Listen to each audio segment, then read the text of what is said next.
Obrigada, Sr. Presidente. Senhoras e senhores deputados, em nome do Grupo Parlamentar do PSD, começo naturalmente por saudar os mais de 23 mil subscritores da iniciativa legislativa promovida por um grupo de cidadãos que, no exercício do direito de participação política, convocam hoje o Parlamento a uma discussão sobre um tema que se revela da maior importância, o da proteção na parentalidade. A par desta iniciativa, discutimos ainda mais 4 iniciativas legislativas, todas elas com o mesmo propósito, o de reforçar a proteção na parentalidade.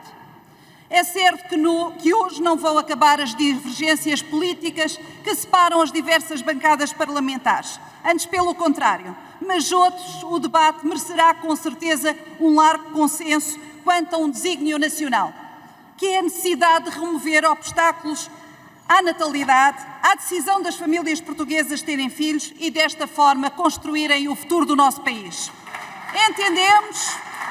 Entendemos, de facto, que o reforço da proteção na parentalidade é, sem dúvida, um forte instrumento das políticas públicas de promoção da natalidade e do combate às desigualdades de género. E isto passa necessariamente pelo recurso a medidas que promovam mais e melhor proteção às famílias, inclusivamente às famílias monoparentais e às famílias constituídas por via da adoção, bem como o recurso a medidas que promovam uma parentalidade mais equilibrada entre homens e mulheres. E nestas matérias o PSD tem uma posição muito clara.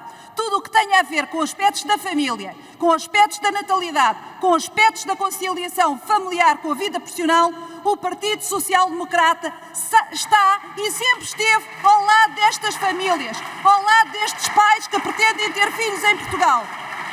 E estamos e sempre estivemos ao lado desses pais.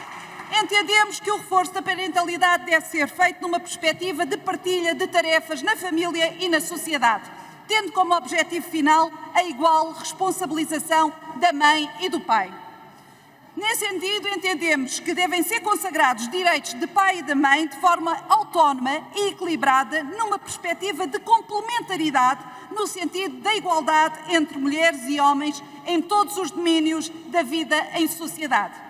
E neste contexto, a lei deve servir para potenciar uma alteração de mentalidades, de forma a regular discriminações históricas assentes em papéis de género totalmente estereotipados e que são penalizadores para todos nós. Dito isto, todas estas matérias, pela importância que têm, merecem, sem dúvida, um amplo debate, merecem, sem dúvida, um amplo consenso.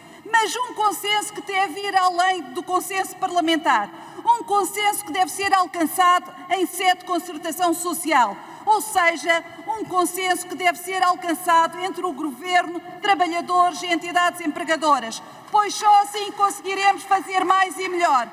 Porque sabemos que é preciso fazer mais e melhor pelas nossas famílias e pelas nossas crianças. E, senhores deputados, não podemos cair em tentação, como pretendem aqui alguns partidos, de introduzir alterações ao regime da parentalidade, introduzir alterações ao Código do Trabalho à revelia do diálogo social, à revelia da concertação social, porque isto representaria uma verdadeira menorização e desconsideração para com os parceiros sociais, para com os trabalhadores e para com as entidades empregadoras. E, senhores deputados, isto é prestar um mau serviço à nossa economia e aos nossos trabalhadores.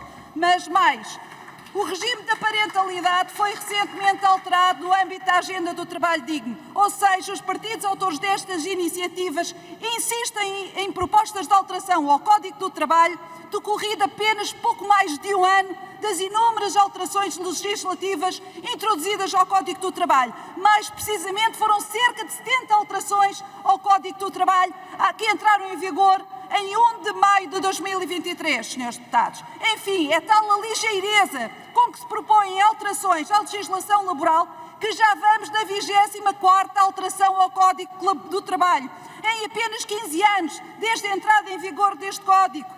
E isto é inadmissível. Isto é uma média de 2 alterações por ano, senhores deputados. E isto é de uma enorme irresponsabilidade política, porque a instabilidade jurídica da legislação laboral é um verdadeiro entrave ao investimento, ao desenvolvimento das empresas e ao desenvolvimento da nossa economia.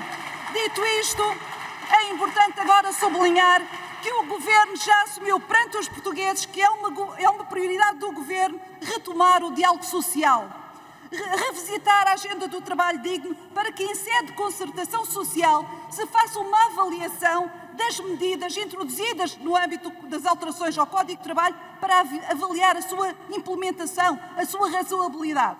E a posição do Governo sobre este tema, o da proteção da parentalidade, é bastante clara e, aliás, resulta bem expresso no nosso programa de Governo. E por isso podemos afirmar que é um compromisso claro do Governo promover medidas com vista a uma maior conciliação entre a vida profissional, familiar e pessoal e medidas que promovam uma igualdade de género. Mas tudo isto passa necessariamente por um diálogo sério em sede de concertação social.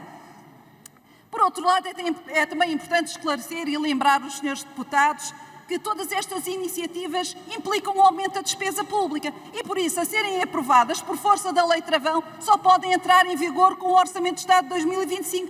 E eu pergunto, será oportuno discutirmos hoje estas medidas quando estamos em vésperas de aprovação e discussão do Orçamento de Estado para 2025? Termino só reafirmando o compromisso do PSD em continuar a trabalhar para encontrar as melhores soluções a bem da natalidade. Muito obrigado, Sra. Deputada Ofélia Ramos.